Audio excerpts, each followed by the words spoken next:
Hello and welcome, everybody, to the Twins Off Daily podcast brought to you by twinsdaily.com, your primary source for all of the best independent Twins coverage on the interwebs.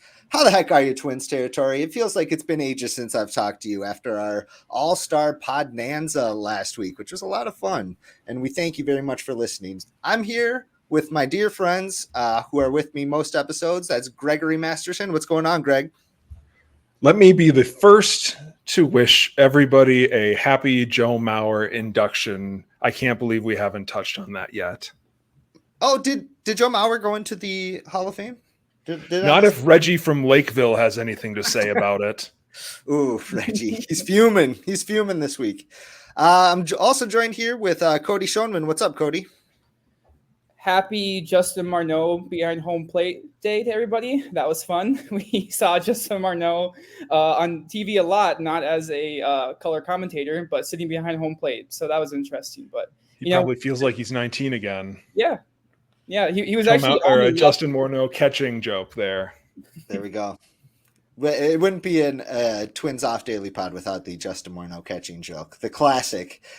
Making his first appearance on our show is the managing editor for Twins Daily, Northside Baseball, and Brewer Fanatic. That's Mr. Matt Trueblood. What's going on, Matt?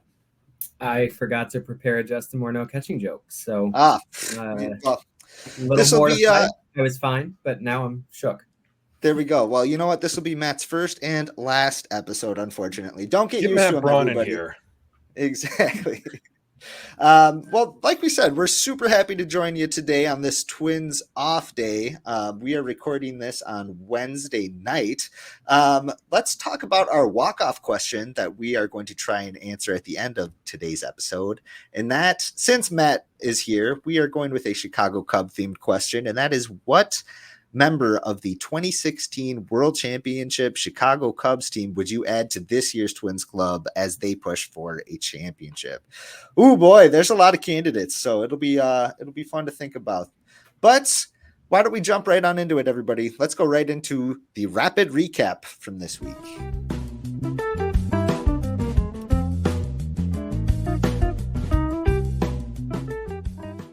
All right, well, it was a pretty quick little homestand after the All-Star break. Let's talk about our biggest takeaways from the Twins dropping a pair against the Milwaukee Brewers and taking a series 2-1 against maybe the top team in baseball, the Philadelphia Phillies.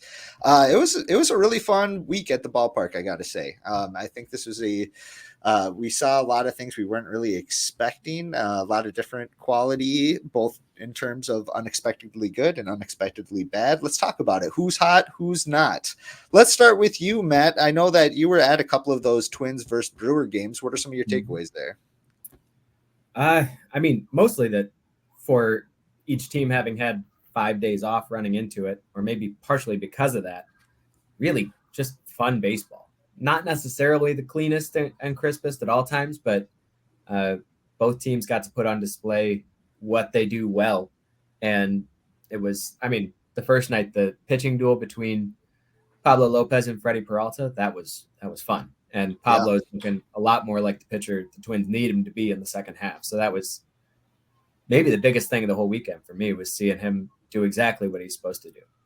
No doubt. That's going to be a running storyline for, probably till the end of the season here, is how Pablo's doing, because if he doesn't step up into kind of that role that he was in the second half of last year, the gas runs out pretty quick in this rotation. So it was good to see, like you said, a fun little bounce back performance from him there.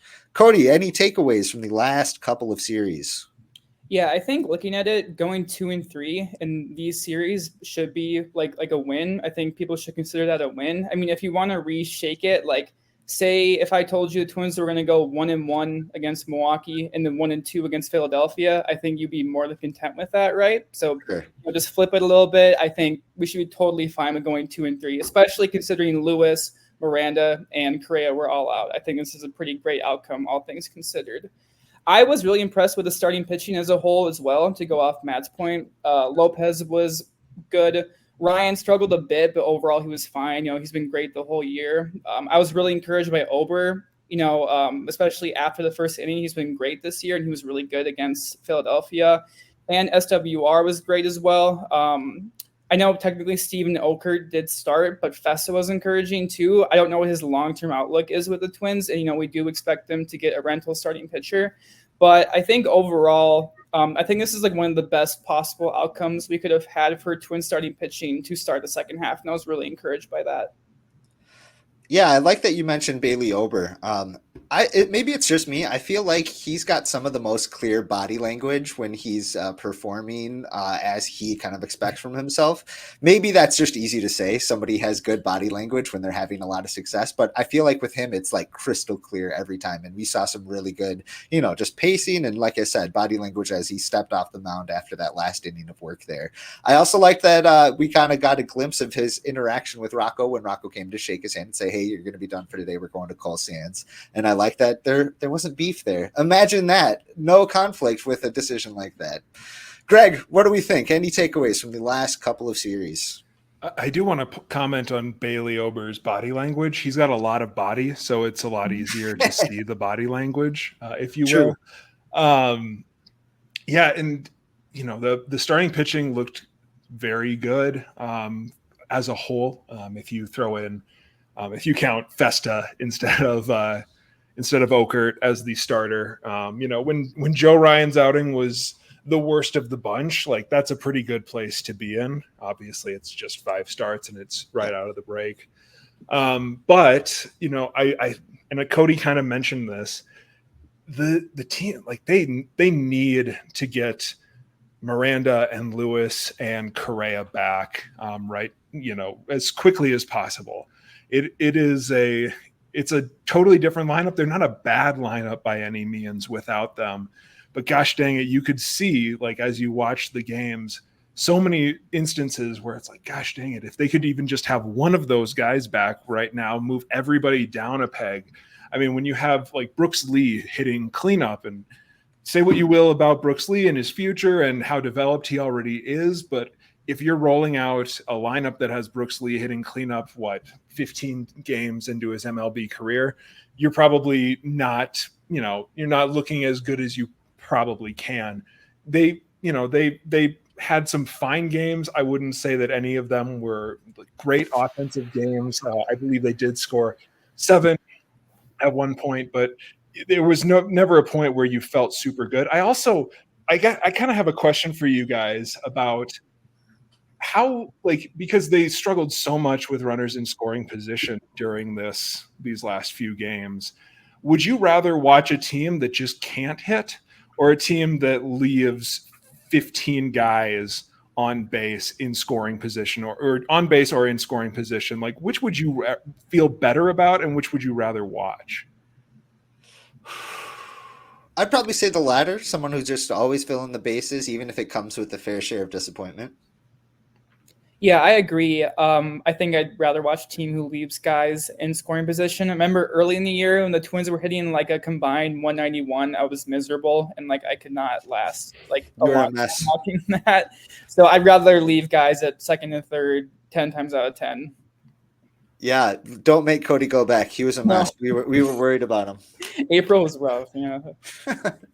Yeah, it's. I think we're the 3 of us at least, and we'll see what crazy thing Greg comes up with. But the 3 of us are in agreement, and I think it's actually the opposite of what kind of the internet as a whole would say. Sure. But they're wrong. They're just super duper wrong, and it's. I understand there's some extra frustration of you put runners on and then they don't come home. Yes, that's theoretically annoying.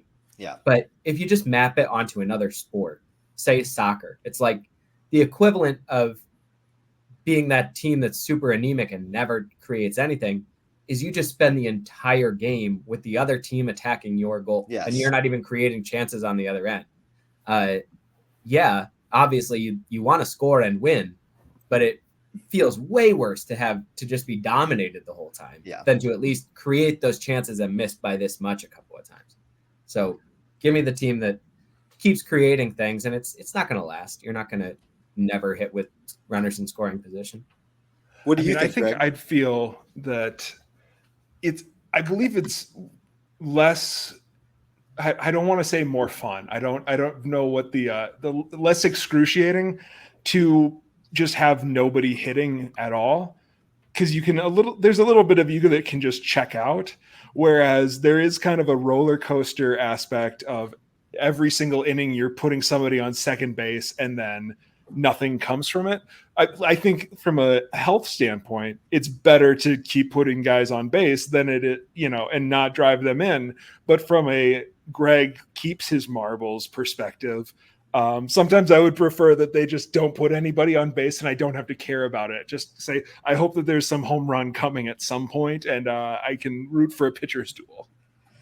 That's such a good point, actually, because that's the thing that I just neglected, and maybe we all did, is from a fan experience perspective, we have the option of just turning it off and deciding not to care that the team is getting its butt kicked.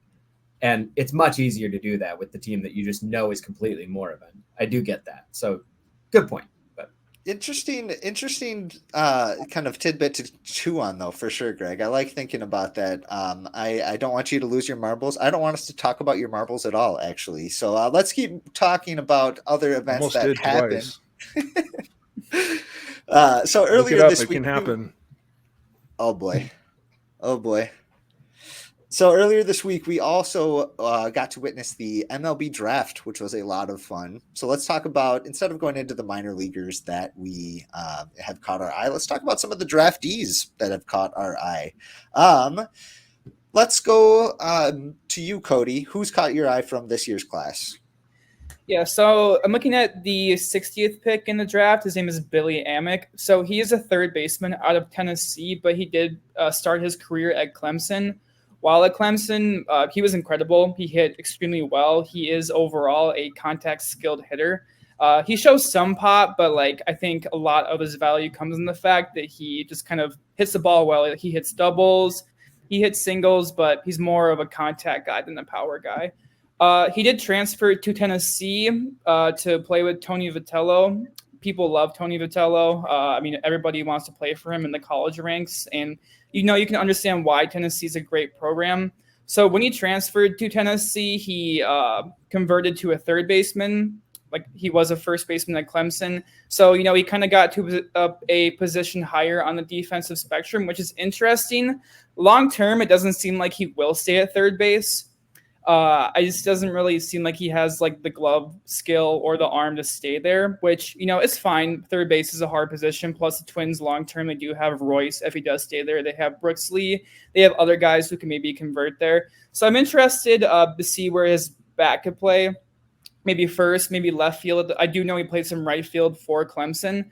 I know it's, you don't want to compare people too much, but there is kind of the appeal of maybe a Luke Keeschel maybe is in there, somebody who's played in college, somebody who could rise to the ranks pretty fast. I don't think that he'll have that type of, surge where he's a top 100 prospect next year, but maybe we could see him in AA by the end of next year, maybe with the Twins sometime in 2026, 2027. I don't know.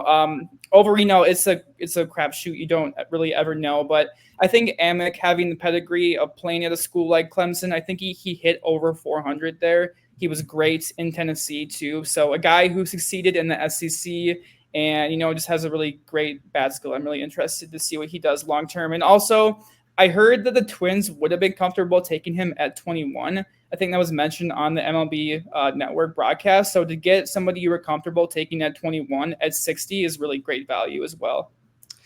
Yeah, you're talking about a really stacked class at third base or on the depth chart for the Twins when you didn't even bring up Christian Vasquez, sliding in at number 4 there. Greg, any initial thoughts from this year's draft class? Yeah, I wanted to give a shout out to Amick, or is it Amick or Amick? I always forget. Matt, I've heard Amick. I promise no one knows. No one has this stuff right. Sure. Matt is a loyal listener, and we don't want to drive him away. Yes. But I do want to give him a shout out. Everybody knows that my heart goes out to any big dude who dings dongs, and he's the biggest dude who dings dongs that the Twins took this year. So I will be watching his career with I can't remember how that line ends by Chancellor Palpatine, but I'm going to be paying a lot of attention. I don't have a specific player who caught my eye. I just want to point out that the Twins once again spent the entire back half of the draft. You could even say back 2/3 of the draft, picking silly little guys who on the bump who that caught their fancy, and that's a strategy that we've seen from them out of the last couple of years. Obviously, like every late round pick is going to be some project that the team is interested in, but we've seen the Twins just pick piles and piles of very similar pitchers who throw in the low 90s and have good control, are often from schools that don't have a robust pitching program, and they try to see what they can make out of them. One I guess I can throw out is their 11th round pick, Michael Carpenter. And he's kind of just like a perfect encapsulation of what kind of player I'm talking about. So he's out of Madison College in Wisconsin. If you've never heard of that, that's because it's a JUCO Division II school. He is a left-handed 19-year-old, which is nice. JUCO guys can get drafted at any point, as opposed to four-year guys who have to wait until after their third year or sometimes they're soft eligible. But you've got a 19-year-old here who was the NCAA Division II Pitcher of the Year, but he throws a fastball in the high 80s, low 90s. He's lauded for his command, and the Twins just kind of take him and say, with a lot of other guys, and say, we're going to cast a wide net, we're going to get some moldable clay, and we're going to try and turn this guy into somebody like a David Festa or a Louis Varland or a Zebby Matthews. And I'm excited to see where this new crop of players are, even like a year from now. I just love the idea of some Twin Scouts that travel to outstate, Division III schools and just look for the nearest, I don't know, mailman who's 6'5", and they're like, you know what, you're coming with us, young man. Boy, do we have a venture for you. You're right, though. That's just kind of been their script the last few years, and you know what? They've built something pretty intriguing, or at least that we're starting to kind of see the fruits of their labor with. So, might as well stick with the plan. Mr. Trueblood, what do you think? I saw you on the Destination the Show live stream for a little bit during the first round there. Any initial thoughts? Yeah, well, first of all, on that live stream, I was faking it. So just so everybody knows that, I go in that room with Jamie and Jeremy, and it's just try to set them up to say smart things, because good. For Carpenter is a really good shout. They like him a lot. Just internally, they're excited about that pick, and you can tell because with a lot of these later round college pickups, the dollars sort of matched the profile. They weren't spending a lot on those either. With Carpenter, they pushed him to day 3, and they paid him over $500,000 to sign him away. Yeah, he just signed today. Yeah. Yes, so he did. For that one took a little bit of actual investment, and they think it's very worth it. So keep an eye on him for sure. I'll go a little more obvious and say Dasan Hill. Sure. Second round pick, lefty, and 6'4" already, probably going to fill out to 190, pushing 200 pounds.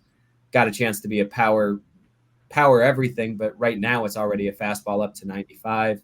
Kind of has the fastball shape the Twins like, and the loose profile of pitch mix that they look for in a starter. So this is not we have to totally reshape and sort of mold him. This is they paid $2 million, about $900,000 over slot in the second round, to get their hands on a guy who is this is the premium product. And yes, they're going to obviously need to develop him, bring him along, keep him healthy along the way.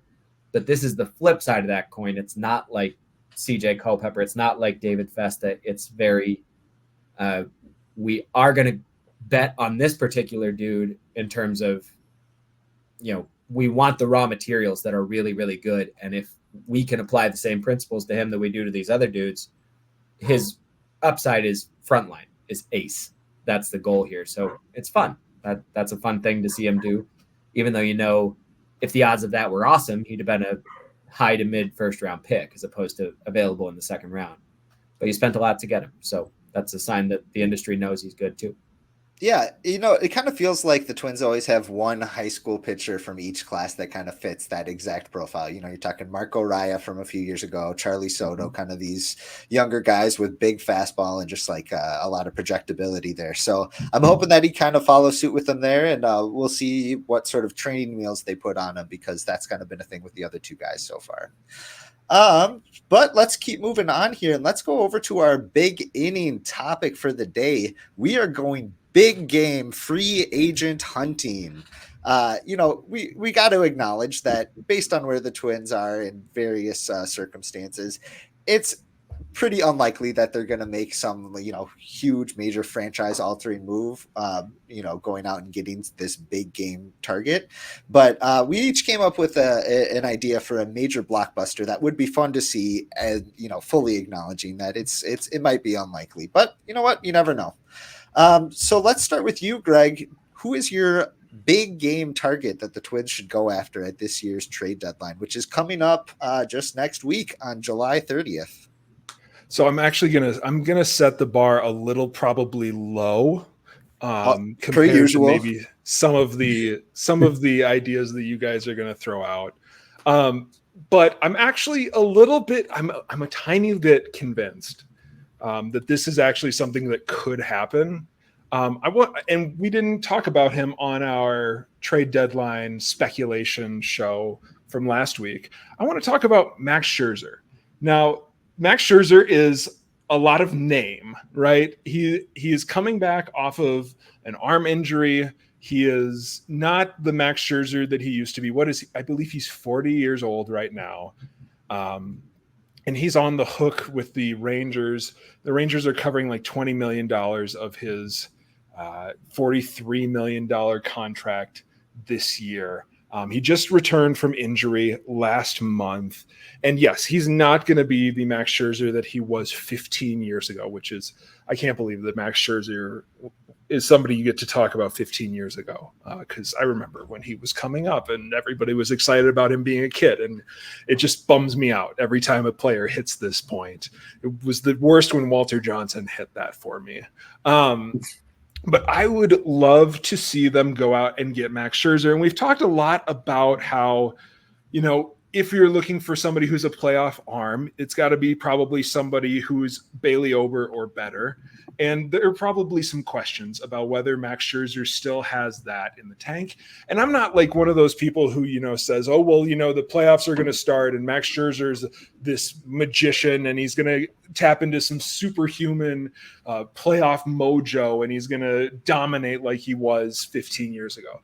But I do think that there is value in players like this, who has this kind of pedigree.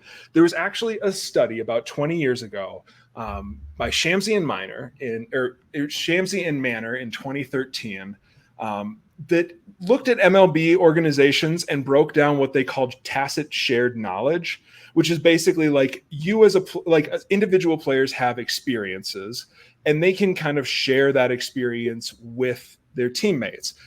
Some of that is things that they know. Sometimes it's experiences that they've had together. So for example, like if players had played together quite frequently, that would be kind of an increased level of knowledge.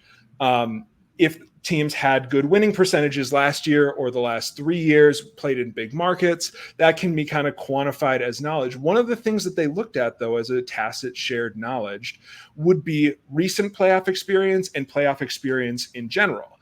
And this, I know I'm a little bit in the weeds right here, but I want to kind of use science to say, no, this stuff actually does matter. And if you look at the Twins line or roster, they've got some very talented players that have very little experience in the postseason. Their entire starting rotation has almost no playoff experience outside of Carlos Correa and Christian Vazquez.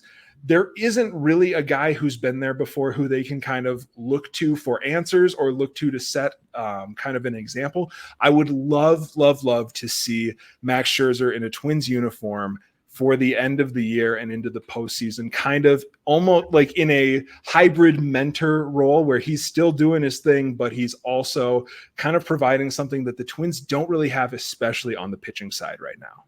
I don't think that's setting the bar low at all, Greg. I think that's a huge name. I do want to also throw out the idea. I know that, he has a lot of money attached to him, and I've heard people say like the Twins aren't going to cover all of that. But I don't think that a team really looks at it like, we have to eat X amount of Scherzer's contract if we trade him away. They're looking to save money. Like that money is going to be in their pocket no matter what, or they owe that money no matter what. If the Twins were able to take a few $1 million off of his contract, that's still saving the Rangers a few $1 million, and maybe some other teams can do better. But I'm not scared by that contract. I just wanted to throw that out. Easy to spend someone else's money, man. You're telling me. No, that's a good point. He does have a full no trade clause, I'm pretty sure, right? So, well, then talk him into it. Yeah, talk him into it. Hey, I'm with you, Greg. I'm with you. Back off. Okay. No, that's Greg. I love that name, and I think he would instantly bring just like a jolt of energy to the Twins, and a lot of people would love to see it. So, Cody, how about you? Yeah, I don't have any peer-reviewed articles or anything like that. I think my JSTOR membership ended a bit ago. I'm sorry, I don't have anything. But maybe some academic education-based language. I mean, the Twins front office is going to have to accommodate to what the ownership will give them. And while I think Scherzer would be fun, and it's like I think if I got my expectations or hopes up too much, it would kind of like hurt me too much inside. So I think like the biggest realistic name the Twins could maybe get, and I think would be fun and very helpful, is Tanner Scott of the Marlins. So he's been their best reliever this year. I think he is their closer. He has one of the best fastball slider, pitch mixes of all relievers in baseball. I think he throws them a combined over like 90% of the time. He's been really incredible this year for Miami. He would instantly jump into the Twins bullpen and become their third best option, maybe second, honestly, behind Griffin, Jax, Joan Duran. I think Jax is better than Duran. So, but that's kind of based off how you feel. But overall, I think, he would become the team's best lefty. We saw Thielbar break down again against Philadelphia. Okert, it was a really unique situation, but he struggled. And, Thunderberg is on the IL right now. So I think the Twins really could use like a high leverage arm like Tanner Scott. He could close games out even if you need him to. Like he's been that good this year with Miami. I know it's not like, like the biggest name ever. It's not a guy like Garrett Crochet or somebody huge like that. But I think realistically, one of the bigger names the Twins could get is Scott. And I think that would be a great pickup. It would take pretty significant prospect capital, you think. I mean, it is a lefty, but this is like the top of the top of relievers. I meant like it is a reliever, not that he's a lefty. That's not a bad thing. But, it's, relievers are usually cheap, but it's going to be expensive this deadline. So I am really interested in him, and I hope the Twins can maybe pull a trade off for him. Any sort of ballpark estimation on what sort of prospect capital that would take to get Scott in Minnesota?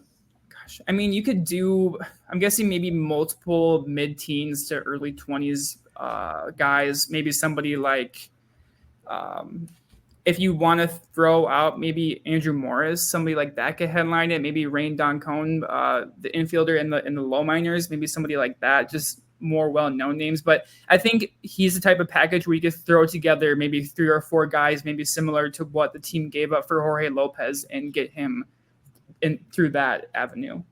And that turned out super well. So, Yeah. I'm glad. Yeah, just give up an all-star closer. It'll be great. Oh, man. Mr. Trueblood, what do we think? Any big game free agent or trade targets, I should say? Yeah.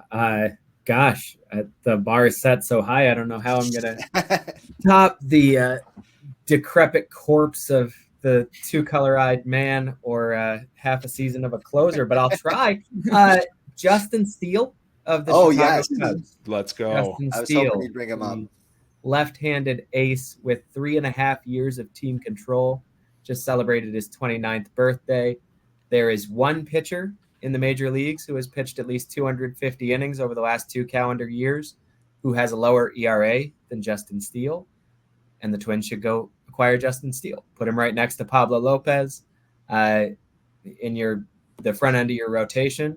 Hope you get healthy in time for the playoffs because, he's not going to hit for you. But, I think he's not an ideal fit for like the Twins' favorite pitching style. He doesn't have a high carry fastball. It's more basically a cutter that he calls a four-seamer, cutter and a slider. But obviously the Twins have worked with lots of different profiles over the last few years when they see somebody who has command and competes.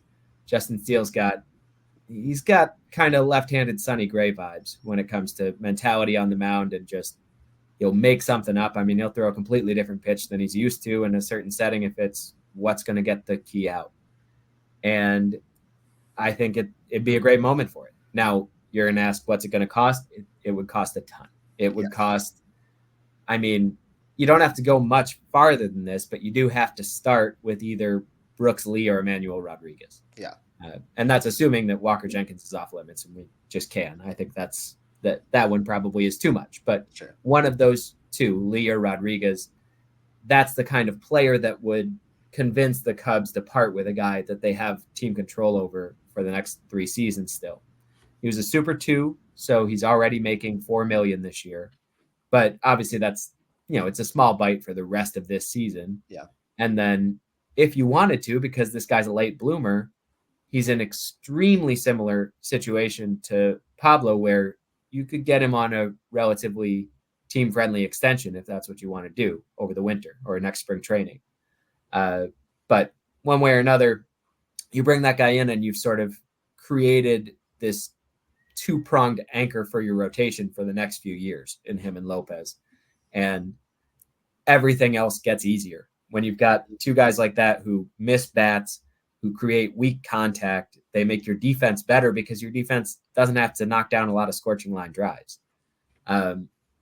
You can work forward from that, and it takes a little bit of pressure off the development of every hitter. It makes your job easier when you're filling out a bullpen because Steele, when he's right, can work. I mean, he threw a complete game, and then the next outing went 8 innings right before the break. So this is a guy who works deep into games. And his arm's just ready to fall off then. 17 innings and 2 outings in the year of our Lord 2024. Oof. Just has anybody Googled his arm? Is about to fall off. Everything. But he's not unusually injury prone or anything either. He took a while to get to the big leagues, and part of it was injury stuff. He had TJ while he was still in the minors, but a lot of it was the pandemic and control issues, and he sort of had to go through a second version of his, kind of rebuild his arsenal to get to become the pitcher he is now. But he's a guy, I cover the Cubs too. I'm from that background, and he's beloved by Cubs fans. They would hate to see him traded. Hate it. I think the Cubs are in a weird position where they need to find a creative way to get someone as good as Brooks Lee or Emmanuel Rodriguez into the doors of their organization. So they might be open to trading him, even though in a vacuum, that sounds nuts because he's very good, and I don't think he's about to fall apart or anything. But he'd be an incredible addition to the Twins because unlike the Cubs, they can leverage how good he is right this moment over the next 3 months. Have you heard much buzz? What would you say is like the percent chance that he would be moved this deadline, whether that's to the Twins or elsewhere? I think it's lower than Garrett Crochet. Sure. Probably higher than Tarek Skubal. Yes. It's not a great probability, but while Cubs fans like to act like it's a ludicrous notion, I know they've had at least one moderately serious conversation about it. Okay. Not like it didn't get to the point of, exchange names and medicals and here we go. Yeah. But they were approached and they didn't bat it away right away. So they're theoretically open to the concept. Again, it'd have to be an impact player. You can't put together 4 or 5 pieces that start with David Festa or Jose Miranda or something. It's got to be a frontline dude for the Cubs. I just punched it into the trade value analyzer, and it said that Chris Paddock and Edward Julian gets it done. So you haven't paid your way behind the baseball trade values. Oh. I have you. $2 a month. surprised. $2 a month. I'm sitting here looking at it right now. Oh man, I'm making trades with you from now on. There we go. Yeah, if you're sending me Justin Steele, sure. I love that name. That's a really fun target for sure. And that leads me to my big game trade target here.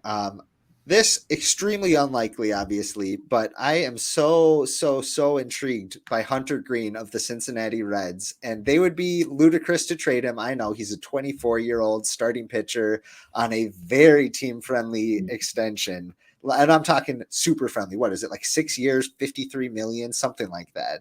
He's averaging $8 million a year between now and when he turns 29 years old, after which I think it's a $2 million club option. So obviously the Twins would have to blow everybody out of the water with some massive package. And I don't know exactly. Maybe Greg can help us out with all of the resources that he has under his belt.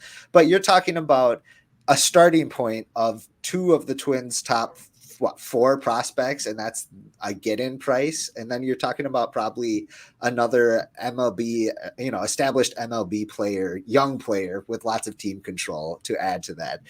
The Twins do have a lot of those assets. I'm not saying that they're super expendable or anything like that they can just throw them at a wall and see what comes back. But they do have the assets to make a package intriguing enough to suit the Reds' fancy. And this is a team that the Twins have traded with multiple times over the last few years and are very familiar with the minor leaguers that are in tow here. So,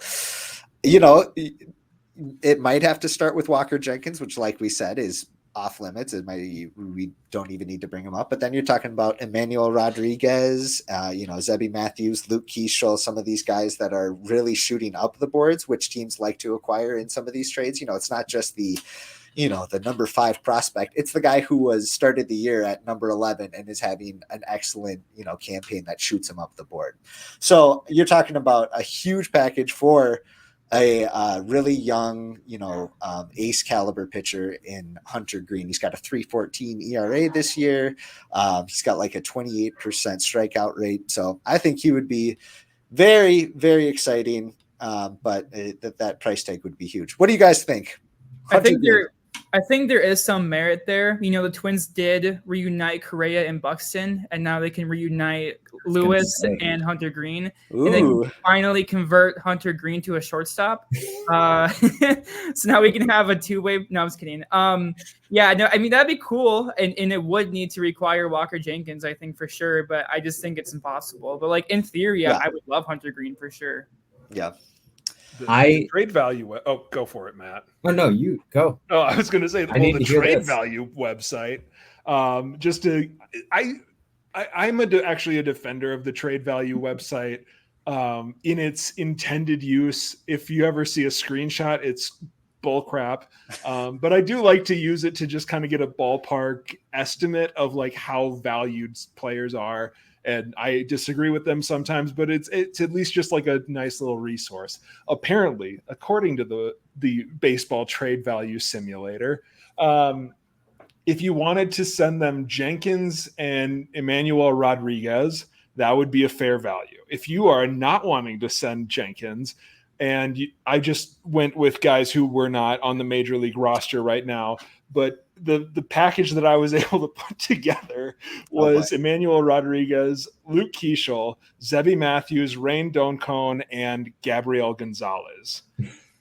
And I think you can quibble about that, but that is a lot. I also want to say, just so that we can use this as a title for the episode and it's not fake news, should the Twins trade Pablo Lopez? Oh, all right. Over to you, Matt. I don't know if you guys can hear those, but that's the tape police coming. Yes, they're coming for you, Greg. One quick thought, which is the absolute guts of both teams if they made a Walker Jenkins and Emmanuel Rodriguez for Hunter Green trade Let's go. I would spend a week straight writing about it and then retire. I mean, we would never top that for just the raw energy of that move. Obviously won't happen, but I love it. Yes. Also, I want to ask you guys, because I think listening to the names that we each threw out, you can sort of see different visions of where the Twins are, which is really the question we're asking, I think, right? Is not only what does this team need right now, but is it a year when you go all in? Because there's not really a juggernaut team in MLB at this moment. I think the Twins just saw that by playing the Phillies, who are supposed to be the best team in baseball. You can see the flaws there. The Dodgers are hurt. The Yankees are flawed. The Orioles are still flawed. Is there going to be another year in the next 5 where there's not a Titan?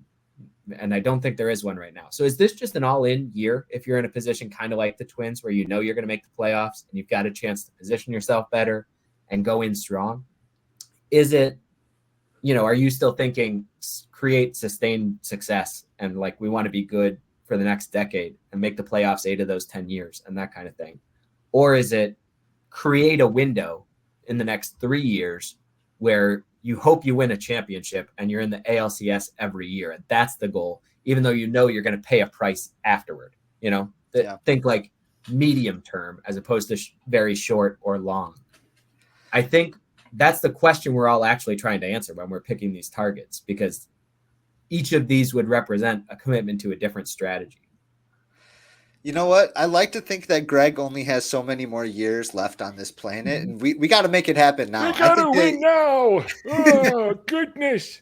I haven't seen a good team like this since 1965. I'll never forgive that Koufax for what he did to my Bobby Allison. I not been listening close enough to I had never heard that Abe Simpson before, but wow. That's good. We used to tie an onion to my belt, which was the style at the time. Well, to go off that, I think the Twins are in a unique spot to where they could go all in and then still have the long-term resources to build a team that could sustain success in the medium term and the long term. I mean, like, how do you define all in? Like, say if they get a Crochet, for example, like that would take someone like Lee or Emmanuel Rodriguez, but I think you still have a strong core right now and enough prospects to where, like, if you go all in this year, you could still have success 3 years from now and still see a vision for 5-7 years from now. I think, a lot of franchises don't have that opportunity or luxury. And I think the Twins are one of the few teams in baseball who could really look at the full on landscape of their team and think we have short-term, medium-term, and long-term success at our fingertips. And we could do a lot of things and go down a lot of avenues to make our team better now and keep our team good in the future, projection-wise. That's well said, man. I like that. Well, this was fun. I liked our targets here, and I look forward to them actually going out and making these moves from being inspired by our conversation. But speaking of inspired conversation, we are going to shoot it over real quick to a quick round of picks to click.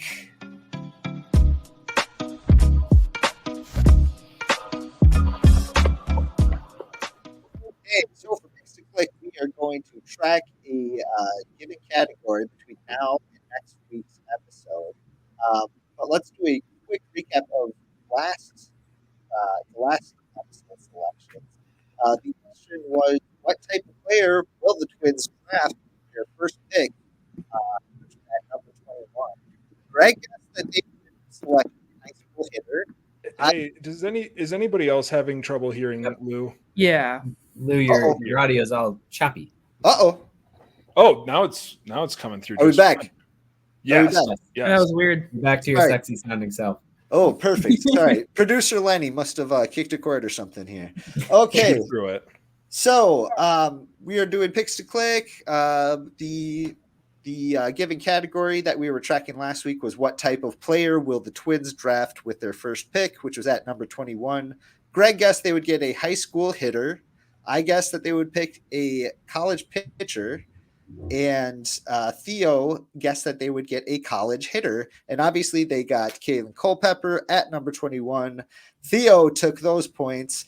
Unfortunately, Cody Schoenman still waiting for his first points on the board. But you know what? I got it. You've never gotten one right. No, that's fine. I would have guessed wide receiver. So this wouldn't have gone well. Yeah. No, I still haven't won. I'm immune to it. I'm vaccinated. Okay, there we go. You're immunized. No, okay, so let's talk about the category that we're going to track between now and next week's episode, which is going to be on Thursday, August 1st. We are going to track the most extra base hits, a hitter who has the most extra base hits between now and next week's episode. I will start. I'm going to say it's Jose Miranda. I know that he's not quite back off the list, but I think he's going to be here pretty soon, and I think he's going to be ready to rip it again. So I'm going to go Jose Miranda. Let's go, Cody. Who do you think? I'm going to go with Royce Lewis. He's changed my whole mind. He's changed my mind on this franchise, and I think he will come back. He will hit a home run in his first game like he does. And I think we could maybe see some more home runs, some more doubles in there. So I think Royce Lewis is a strong choice. Okay. Greg, Royce isn't going to come back. He's going to be in St. Paul the entire time. Ooh. Can't wait for that to happen. That's how it goes. Man. I'm gonna go with Mr. Extra Base Hits, the man who can't stand to just leave it at a single. Byron Buxton is going to be my pick. I feel like he hits more extra base hits than singles, so I'm going to go that way. Okay. Mr. Trueblood, what do we think? I'm just going to be a slave to recency bias. Matt Wallner, baby. He found that swing today, and it's just going to stick with him. He's going to stroke 3-4 of those in the next week and ride that to the title.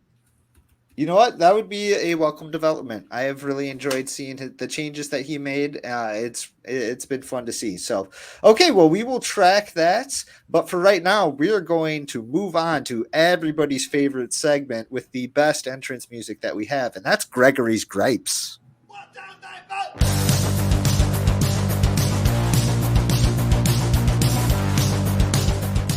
Okay, well, you can always count on Greg to have something grinding his gears. This is his therapy session to get it all off of his chest. Greg, you have the floor, my friend. All righty. So this is something that's gotten under my craw. I think it's been there for a while, but I think it's becoming worse and worse. I'm a little bit of a pedant when it comes to word usage. But I think that the word satire is over applied right now, where every single time that something is like sarcastic or is parody, it's referred to as satire. And I think that waters down the entire idea of satire. I believe that I'm prone to engage in a bit of satire from time to time. But I also think that I can just say sarcastic things and I can maybe make some parody work without it becoming satire. So according to Google, by definition, parody is a comedic commentary about a work that requires an imitation of the work. Satire, on the other hand, even when it uses a creative work as the vehicle for a message, offers commentary and criticism about the world, not that specific creative work. Anytime that I make a tweet in jest, it seems that inevitably somebody will label it as some sort of satire, even if I am adopting the cheap Polad voice. There are some times where I am doing satire. There are other times where I'm doing parody. And I think words have meaning, words matter, and we shouldn't just label everything as, okay, actually, I'm going to go, I did a blog post over the off season entitled, "If Carlos Correa is such a great assistant GM, why did he allow cheap Polad to reduce payroll?" And I kind of styled it after I take a lot of inspiration from vintage PFT commenter, kind of the barrel fire hot takes and kind of rambling sentences, whatever. And I wrote a thing about a kind of a parody article. And somebody said, I think that this satire is too on the nose. And I said, it wasn't satire. I was parodying angry commenters who don't use enough periods and capitalize words incorrectly, whatever. It's not supposed to be subtle. It was supposed to hit you with a 2x4. And so I'm just a little bit tired of people misusing satire, parody, and sarcasm and labeling it all satire, because satire is a beautiful thing and not everything has to be satire. Gripe over.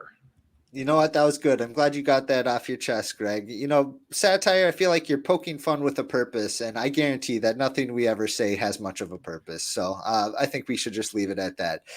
But you, dear listener, do you have a gripe that you'd like to air out? Please hit us up on Twitter at TwinsOffDaily or at Greg T. Masterson if you want to release some steam. But for right now, we're going to shoot on over to the closer and do a quick round of Stump the Shown. Wait a minute. This is the Sweet Nothings music. That's okay. I don't think anyone will forget it. He's rolling. Nobody's still listening. Exactly. Cody, the floor is yours, my friend. Yeah, Stump the Shown is brought to you by Coconut Trees.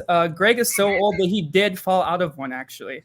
Okay, so if you've never fallen, you've never climbed, buddy. Yeah, you exist in the context of everything. You got hit in the head with a coconut. I don't think I'm on the same page.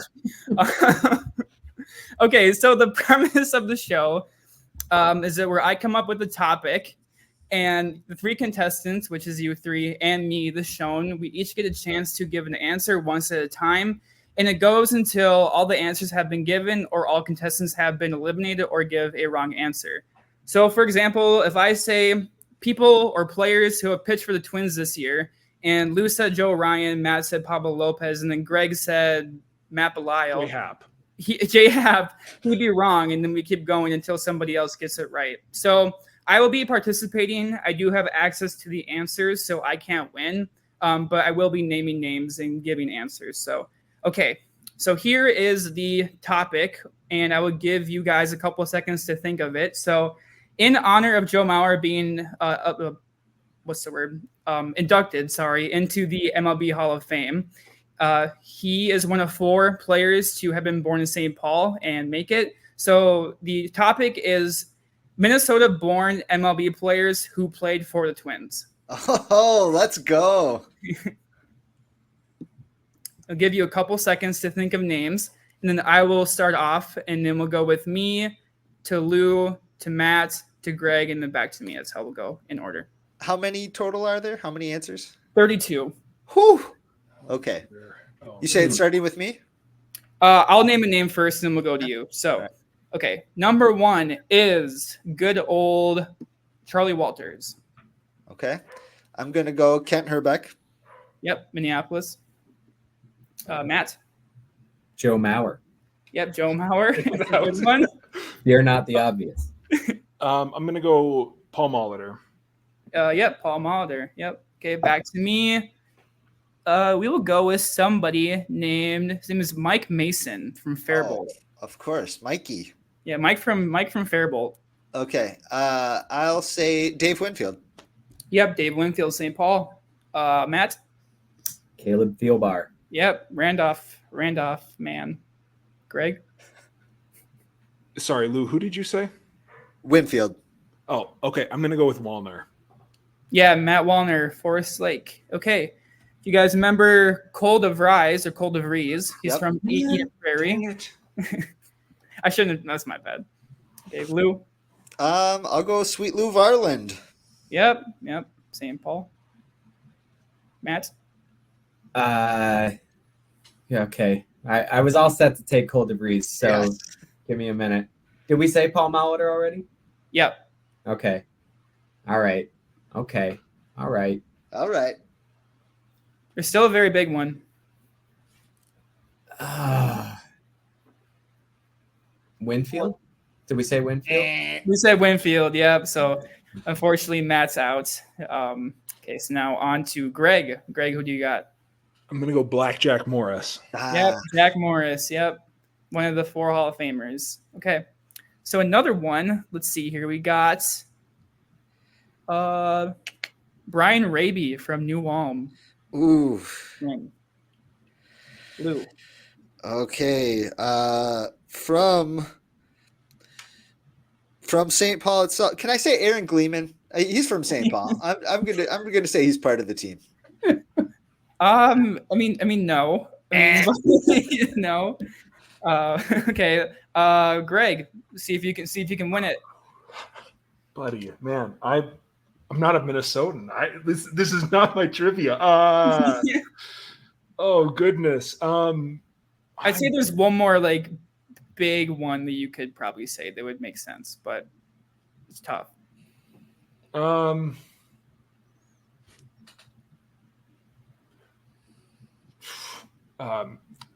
Royce White. Gubernatorial candidate Royce White from De La Salle. Oh no, that is wrong. And I meant Royce Lewis. Oh shoot. Oh no. walls would not work either. So that was a tough one. Nobody won, unfortunately. But I would say Terry Steinbeck would probably be the last notable one. Otherwise, yeah, that's tough. Tom Kelly in 1975. Oh. Also. Wait, TK is a Minnesotan? Looks like it. Yeah, Graceville, it looks like. Or okay. Yeah. Graceville. Yeah. You know, he's a friend of the show. We'll ask him. Yeah, we'll ask him. We can call him on his landline. Yeah. But unfortunately, nobody won, but Greg was last. So nobody stumped the Shone this week. Well, congratulations, Cody. You can take all the points from Stump the Shone. But I think this Graceville is in the middle of nowhere. Are we making this up? There's like 500 people in Graceville. That's real. That counts. It only takes one, Greg. Yeah. What is what a ridiculous dear. Okay. Oh dear. Okay, well, dear listener, do you think you can stump the Shone? Reach out to us. I can't. He has the list. Yeah. I'm starting to think nobody can. Yeah, I have Control F. Just yeah. I know that there's like 5 people who just sat through that entire segment. Like I don't know if like the Twins Almanac guy is listening, but I'm sure that if he was, he would have already put his head right through the wall. Probably long before that segment. I'm going to say that. Well, that leads us to our quick post-game high fives. Let's talk about our walk-off question. Really quick, everybody. Which member of the 2016 World Championship Cubs would you add to this year's Twins club? I'm going to start. I'm going David Ross. I need a really old guy with good vibes who can come in the clutch and who can also catch a little bit. Cody, who do you think? Yeah, I had a controversial one at the beginning, but I shied away from that, and I think morally that's the right idea. So I'm gonna go. Oh no! Yeah, that was my moral compass. I'm gonna go with Kyle Hendricks. So he was great for the Cubs that year. He finished 3rd in NL Cy Young voting. He had like a 196 ERA plus, over 190. Innings pitched. Maybe there's a more obvious starting pitcher, but I like Hendricks. I think he could be a frontline starter on this Twins team, so that's who I'm going to go with. The Professor. Nice. I like it. All right, Greg, who do we think? Yeah, I mean, this is kind of a layup, but I would love to place 24-year-old Chris Bryant on this team. I mean, he has the flexibility to play first, third, left, right, whatever you kind of need, and those have kind of been a lot of question marks this year between injuries and a little bit of inconsistent play at the corners this season. I don't know where he would end up playing by the time that the playoffs rolled around, but I think that if you added Chris Bryant to this lineup, we've talked a lot about adding pitching. You could just score 7 runs a game, I feel like, if you had added Chris Bryant to this group. And he's right-handed, so we don't need to worry about it. Wait, he's right-handed. Yes, he's right-handed.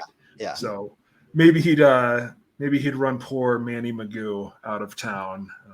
We wouldn't have to deal with his 25 consecutive at-bats without a hit as a pinch hitter.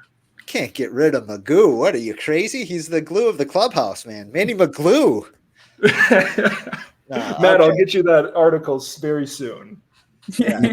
Well, I only write satire. So, Mr. Trueblood, who do we think? Lou, I think you might be writing some parody. Anyway, I will go with John Lester. All those picks were good, and I think you could make a case for Anthony Rizzo or Dexter Fowler. But John Lester is nails. He's, the Twins are going to be in the playoffs. You want somebody you absolutely can trust in the playoffs, and it's John Lester. The heart of a warrior and a filthy cutter to go with it. Yeah. Don't you think about poor Ryan Jeffers is going to have no guys thrown out on base if John Lester is on the pump? That noodle arm's not getting anything done with the guy who can't throw over to first. You just pair Lester up with Christian Vasquez. David Ross. You can propose that. You can be the one who suggests Christian Vasquez catches every game in the playoffs. Every game? You think John? See, this guy doesn't know. Oh, sorry, back in my day, pitcher just pitched every day. None of these sissy little 5 days rest. It honestly sounds like you recorded that. That sounds professional, that voiceover. Okay, well, let's take a quick look ahead at the schedule for the Twins. They are going to Detroit for a 3-game set, and then they move on to New York to face the Mets for 3 as well. That leads us to the date of our next planned episode, which is next Thursday, August 1st. Guys, anything that we want to plug that either we are working on, something we've released recently, something that we're just excited to read from somebody else? Cody, anything coming up? I had a piece on Jack Flaherty as a trade candidate for the Twins come out. I guess it would be yesterday at this point. I do like the idea of Flaherty a lot. I think he would be a pretty ideal candidate for the Twins to pursue. It would take a lot, relatively speaking, but I think he's somebody the Twins could get. The money, I think, is doable as well. So if you want to read up on the Twins, chances of getting Flaherty and how he would fit in the rotation, I did write about him. Love it. Greg, anything that you're looking forward to here? Yeah, like I just mentioned, I am doing a deep dive on Manny Magoo, the pinch hitter. Again, he's pinch hit 29 times this year, and he's walked 4 times and has 0 hits. Every day that goes by, I have it kind of like I'm working on it, and I'm just praying that he doesn't get a pinch hit because the article becomes a lot less fun. So now that there's an off day, I've got to get it out and published very soon, because as luck would have it, if I delayed for another day, he'd probably finally 30th time's the try, and Manny Magoo would get his first pinch hit of the year. Love it. I am looking forward to reading that. Matt, anything that you'd like to plug here? I'm really looking forward to sitting on that piece until the day after he gets his first pinch hit. But please, by the time you're hearing this, it's 5 days until the trade deadline. We're doing great work at Twins Daily. I'm really psyched about what people have been turning in this week. Like Cody said, coverage of Jack Flaherty. We've got a number of individual trade candidates. Yusei Kikuchi covered closely. Digging into the numbers, how they fit on the roster. We also have big picture pieces. Eric Flanagan, Ted Schwerzler with looks at the 40-man roster crunch and how that'll have to be resolved even as they're adding to it. They need to be subtracting from it, especially with people coming back from injuries and what all that's going to mean, what the payroll implications are going to mean, how much money they can add right now, and then how much the fact that their payroll is going to go up next season organically, but probably be pulled back down by ownership compression, what the implications of all that are when they're looking to acquire someone who might be under contract for next season and beyond. Really good stuff, and we're going to keep more of it coming. And obviously, when news breaks, and I do think the Twins are going to make at least one move, probably two or 3 in the next 5 days, come to Twins Daily and talk about it. Jump in, and we want to hear from you, and we're going to have wall-to-wall coverage of everything they do and everything that they should do but don't.